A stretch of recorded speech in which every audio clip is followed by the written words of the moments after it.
The Galactic Council chamber buzzed with the nervous energy of 300 different species, all pretending they weren't terrified. Ambassador Krex-Nine adjusted his breathing apparatus for the fourth time in as many minutes, his compound eyes darting between the massive holographic display and the emergency exit. The display showed something that shouldn't exist, couldn't exist, and yet there it was, burning bright against the void of space like a nightmare come to life.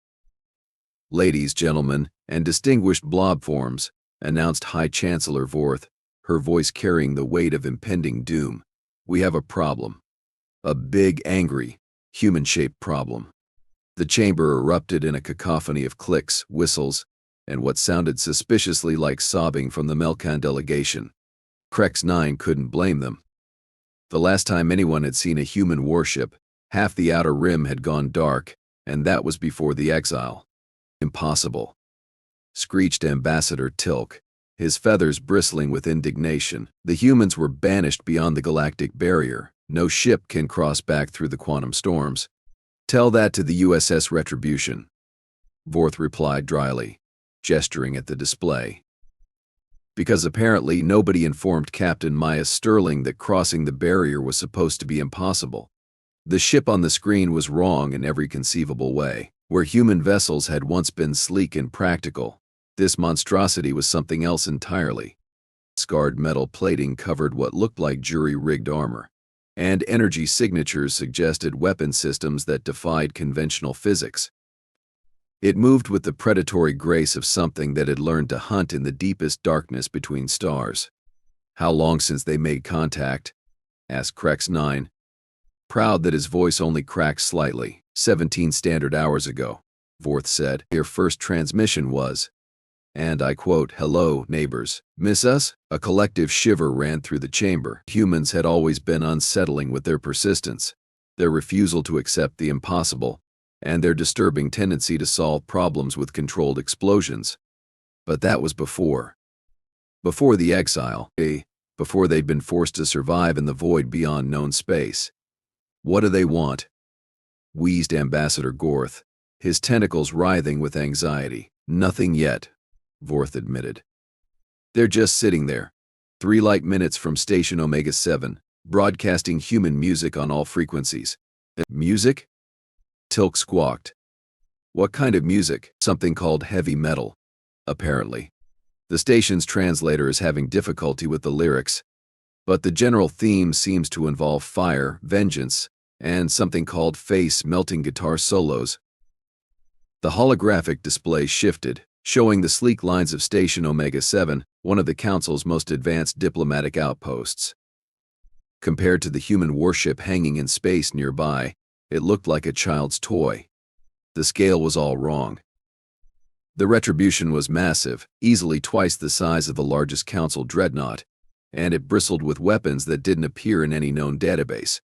"Surely they can't be hostile," ventured Ambassador Yix, though his voice suggested he didn't believe his own words. "After all, they haven't fired on the station yet," Vorth added helpfully. "They haven't fired yet. But then again, they did send a second transmission about an hour ago." The chamber fell silent, except for the gentle hum of life support systems and what might have been quiet praying from the Zalarian delegation. "What did it say?" Krex-Nine asked, though he was fairly certain he didn't want to know. "We need to talk." The silence stretched until Ambassador Tilk found his voice. "That's it? Just we need to talk," followed by coordinates for a meeting location and a timestamp. Vorth confirmed. "Oh," and a postscript that said, "Don't keep us waiting. We've gotten very good at waiting, and we don't enjoy it anymore. This is preposterous." Tilk's feathers were now standing at full attention. The Exile was legal. They violated the sapient species protection protocols. They were expanding too rapidly, claiming too many worlds, disrupting the natural order. "The natural order," Vorth repeated slowly, "where we've enjoyed 23 years of peace and prosperity without having to worry about humans asking uncomfortable questions like why can't we settle there? And what do you mean the planet is reserved for future use?" "Exactly. And now they're back, probably planning some sort of revenge scenario involving their primitive violence and loud music." Krex-Nine studied the image of the human warship more carefully. Something about its design nagged at him. The weapon systems were clearly advanced, far beyond what humans had possessed before the Exile. But there was something else. The ship's hull showed signs of extensive modification, but not the clean lines of shipyard work. This looked like battlefield engineering, repairs made in the cold vacuum of space with whatever materials were available. "Chancellor," he said quietly, "has anyone analyzed the ship's construction more closely?" Worth's expression grew even more grim. "Our xenoarchaeologists are having nervous breakdowns. The base structure is human, yes, but they've incorporated technology from at least 17 different species. Some of it we recognize. Some of it we don't. And some of it appears to be completely theoretical." Theoretical? Remember the Vexkai Consortium? The ones who disappeared into the Andromeda spiral about 15 years ago? The machine intelligences? They were declared extinct after their home systems went dark. Well, there are Vexkai power signatures all over that ship, along with Nightshade bio-neural networks, phantom drive technology, and what appears to be a functioning quantum probability engine. The implications hit the chamber like a cold wave. The Vexkai had been a powerful civilization, their technology generations ahead of the Council's best efforts. The Nightshades had been slavers and pirates, masters of biological manipulation. The Phantoms had been explorers who'd vanished into deep space centuries ago. All of them had been encountered in the regions beyond the galactic barrier. "They've been busy," Krex-Nine murmured. "Oh, it gets better," Vorth continued with the enthusiasm of someone delivering a terminal diagnosis. "Our long-range sensors have detected at least 47 more ships approaching from the barrier region, all of them showing similar technological signatures, all of them broadcasting the same message, which is, we're coming home." Ambassador Tilk made a sound like a deflating balloon. 47 ships?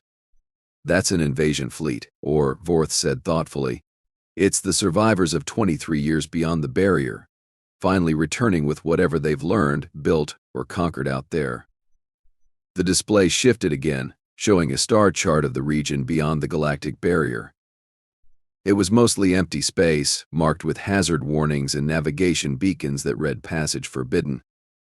But now, scattered across that void, were energy signatures indicating activity. Lots of activity. "How many humans were exiled?" asked Gorth. "Approximately 2.7 million, Vorth replied. "Civilian colonists, military personnel, support staff, and what they called volunteers. And now, unknown. But if each of those 47 ships carries a crew of even 500, we're looking at a potential population of over 23,000 returning humans. And that's assuming they haven't been, recruiting." The word recruiting hung in the air like a toxic cloud. Everyone knew about human persistence, their tendency to make friends with the most unlikely species, their knack for convincing others to join their causes.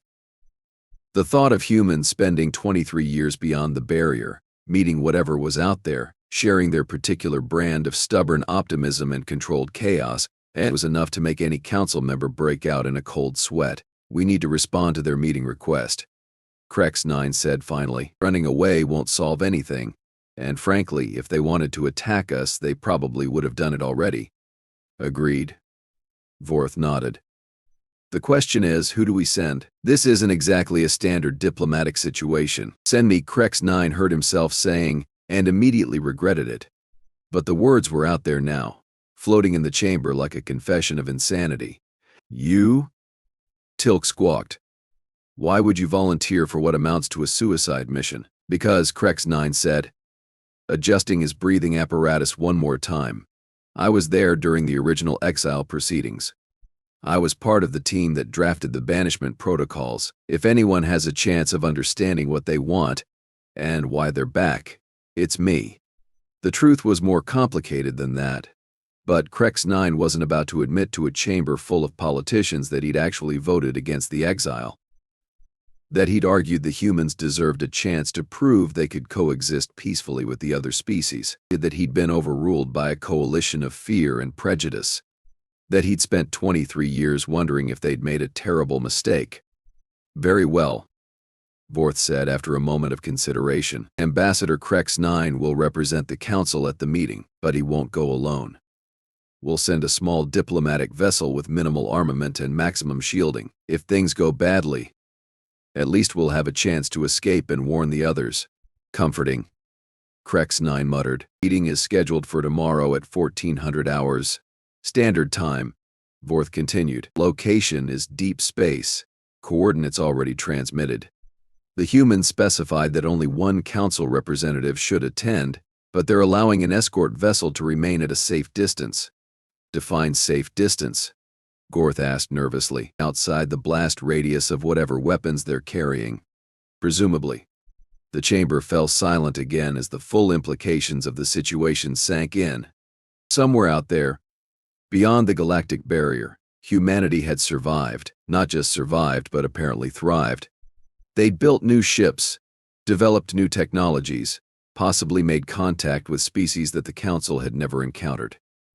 And now they were back, with their unsettling questions and their tendency to treat the impossible as merely inconvenient. "There's one more thing," Vorth said quietly. "Our intelligence division ran a probability analysis on the situation. They wanted to calculate the odds of a successful diplomatic resolution, and the computer crashed. Apparently, the scenario variables exceeded its processing capacity. The last message it managed to display was error, insufficient data, recommend prayer." "Wonderful," Krex-Nine sighed.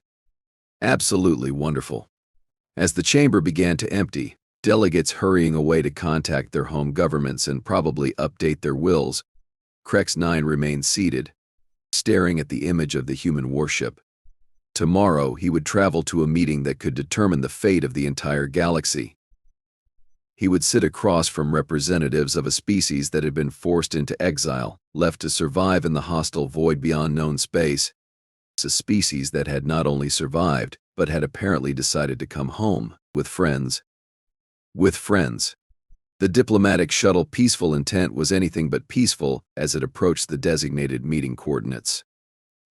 Ambassador Krex-Nine gripped his restraint harness while Captain Zolt tried to maintain some semblance of professional composure at the controls. Through the viewport, the human warship Retribution loomed like a metal predator, its scarred hull reflecting the light of distant stars. "Sensors are picking up active targeting systems," Zolt announced, his voice pitched slightly higher than usual.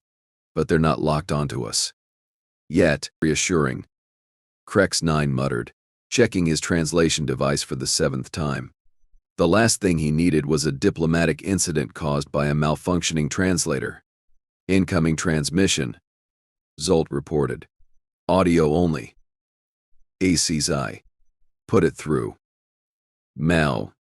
A woman's voice filled the shuttle's cabin, warm and conversational, as if she were inviting them over for dinner rather than conducting potentially galaxy-altering negotiations. "Council Shuttle Peaceful Intent. This is Captain Maya Sterling of the Retribution. Welcome to the neighborhood.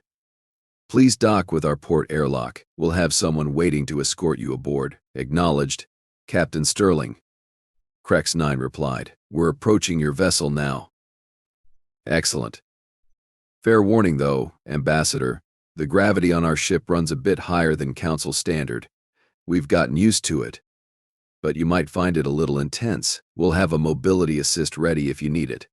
The transmission cut off, leaving Krex-Nine to contemplate the implications. Humans had always preferred higher gravity than most species, but if they'd been living in even more intense conditions for 23 years, their physical capabilities had probably improved dramatically. Just another pleasant thought to add to his growing list of concerns. The docking procedure went smoothly, which somehow made Krex-Nine even more nervous. In his experience, things that seemed too easy usually weren't. The airlock cycled with mechanical precision, and he found himself face to face with his first human in over 2 decades. The woman waiting for him was not what he'd expected.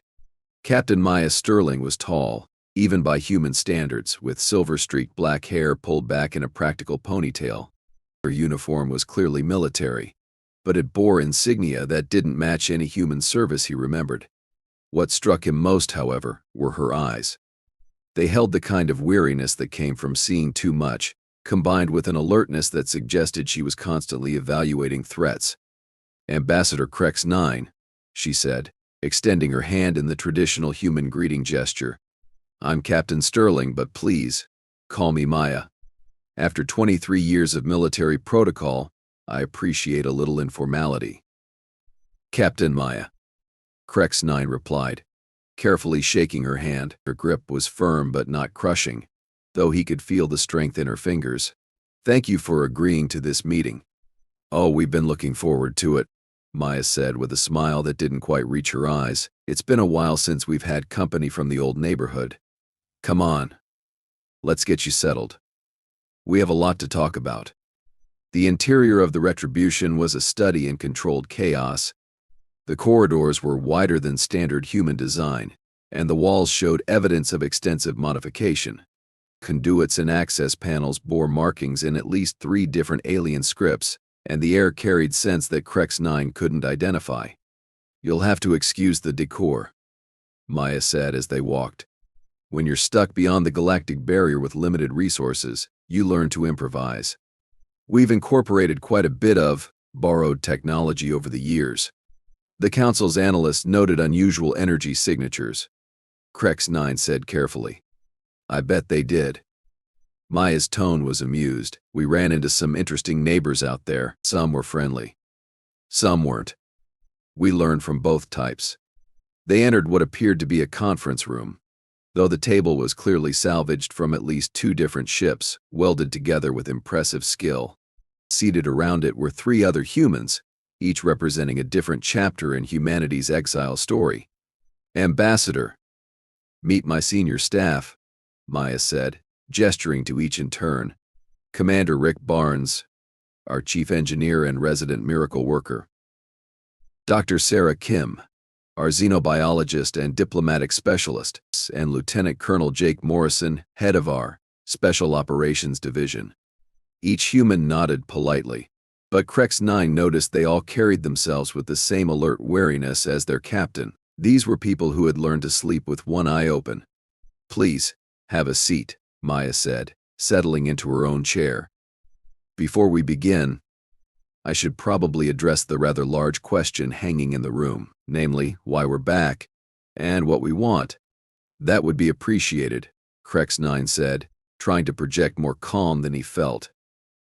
"The simple answer is that we're here because we belong here," Maya said. "The more complicated answer involves 23 years of survival, discovery, and quite a bit of righteous anger at being thrown out of our home in the first place. The exile was voted on by the full council," Krex-Nine protested.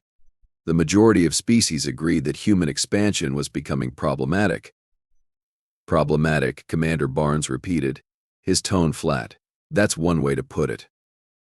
Another way would be to say that we were asking too many inconvenient questions about why certain star systems were off limits, and why the Council seemed more interested in maintaining the status quo than actually helping species develop and grow." Dr. Kim leaned forward. "We did some research during our exile, Ambassador. Did you know that in the 200 years before humanity joined the galactic community, exactly 4 new species were granted full Council membership? In the 50 years we were members, we sponsored 7 species for consideration. 6 of them were approved. Your point being?" "Our point being," Maya said quietly, "that we were never the problem. We were just inconveniently efficient at solving problems that other people wanted to keep unsolved." Lieutenant Colonel Morrison spoke for the first time, his voice carrying the weight of hard-earned authority. "Tell me, Ambassador, what happened to the Kethvar Rebellion?" Krex-Nine felt his breathing apparatus skip a cycle.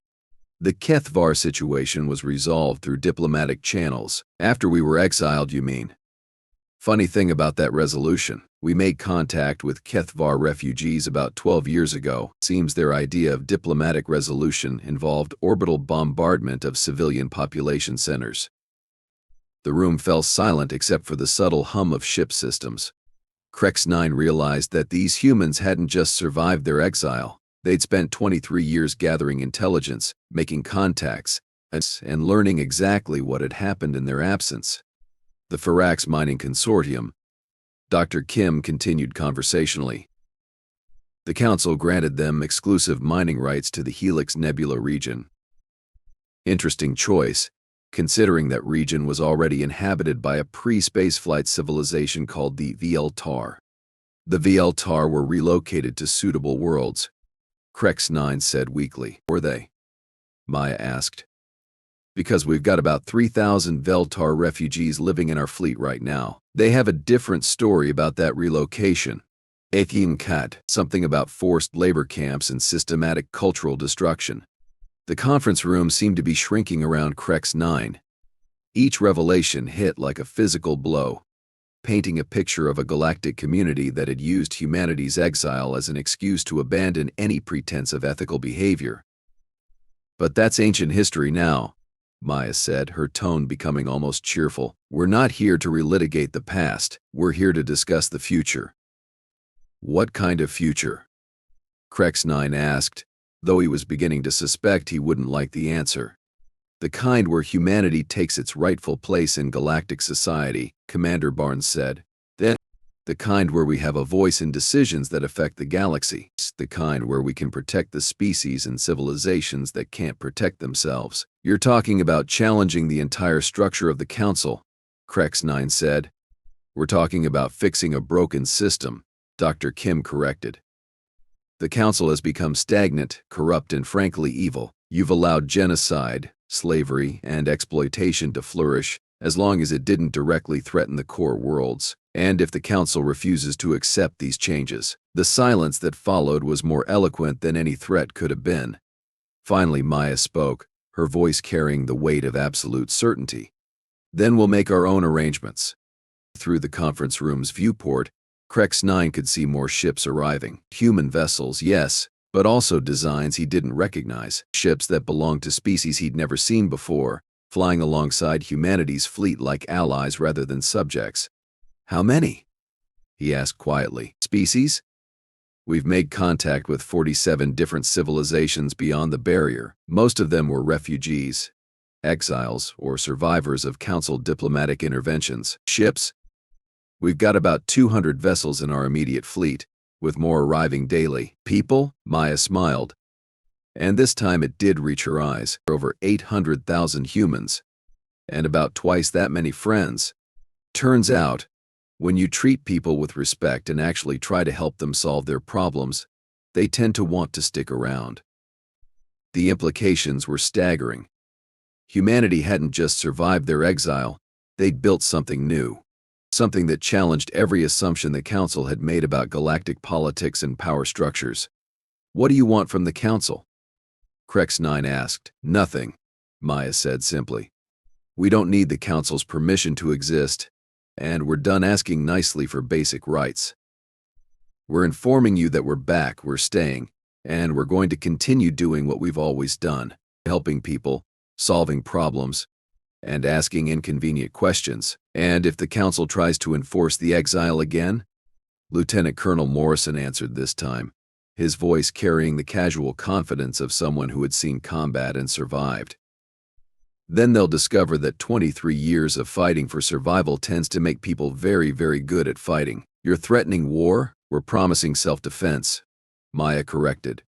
But I'd strongly suggest that the Council think very carefully before making that necessary. We're not the same species you exiled 23 years ago. We've learned things, built things, made friends with beings that most Council members can't even pronounce the names of, such as Dr. Kim activated a holographic display showing what appeared to be a star chart. The Void Singers, a machine intelligence that exists in the space between galaxies. The Stellar Gardeners, energy beings who terraform dead systems for fun.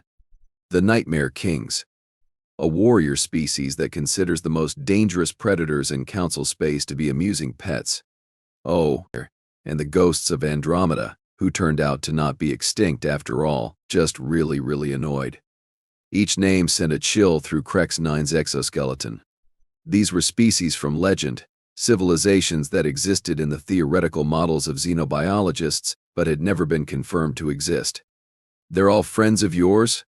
Friends, allies, trading partners, Maya said. It's amazing what you can accomplish when you approach people with respect instead of fear or greed. The Council will never accept this, Krex-Nine said finally. Then the Council will have to make a choice, Maya replied. They can adapt to the new reality, or they can be replaced by something better. Either way, things are going to change. The meeting continued for another hour, but the essential message was clear. Humanity was back. They weren't asking for permission, and they had brought friends, lots of friends. Friends with advanced technology, unusual capabilities, and very long memories about Council injustices. As Krex-Nine prepared to leave, Maya walked him back to the airlock personally. For what it's worth, Ambassador, she said quietly, our intelligence suggests you voted against the original Exile. That counts for something. When the dust settles, we'll remember who stood with us and who stood against us. And if I advise the Council to accept your return peacefully, then you'll be helping to prevent a war that nobody really wants, Maya said. But make sure they understand, we're not the desperate refugees they exiled. We're something new. Something better, and we're done being pushed around. As the peaceful intent pulled away from the Retribution, Krex-Nine stared back at the human fleet growing larger by the hour. Ships arrived through dimensional rifts, quantum tunnels, and methods that defied conventional physics. Each one brought more refugees, more allies, more evidence that humanity had spent their exile well. The galaxy was about to change whether the Council wanted it to or not. The only question was whether that change would come through negotiation or conquest. Personally, Krex-Nine was betting on negotiation. He'd seen what humans could accomplish when they put their minds to it, and he had no desire to discover what they'd learned to do when truly angry. Besides, their music was starting to grow on him.